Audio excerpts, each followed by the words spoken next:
Sementara itu, Bali Clean Energy Forum 2016 yang berlangsung yang dimulai hari ini di Bali Nusa Dua Convention Center diharapkan bisa meraup investasi sebesar 47 triliun rupiah dari penandatanganan berbagai kontrak di bidang energi terbarukan.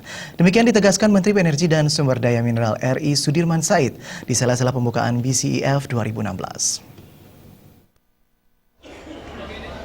Menteri Energi dan Sumber Daya Mineral Sudirman Said mengatakan Bali Clean Energy Forum 2016 menjadi ajang pertemuan bisnis dalam bentuk eksibisi dan marketplace yang dihadiri lebih dari 700 pengusaha nasional dan internasional. Dari penandatanganan berbagai kontrak di bidang energi terbarukan diharapkan meraup investasi senilai 47 triliun rupiah dan berpotensi menyerap 18.000 tenaga kerja baru di Indonesia.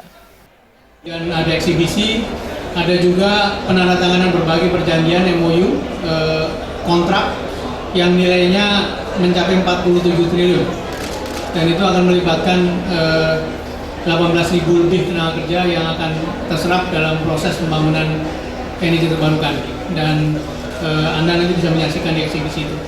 Kemudian IEA adalah organisasi yang sangat kredibel yang memiliki lebih dari 6.000 expert periset ahli seluruh dunia dan tadi dalam diskusi pagi beliau sudah memberikan satu penguatan, satu jaminan bahwa IEA sepenuhnya membackup Indonesia untuk membangun energi terbarukan. Bali Clean Energy Forum 2016 diselenggarakan oleh Kementerian Energi dan Sumber Daya Mineral bekerjasama dengan International Energy Agency.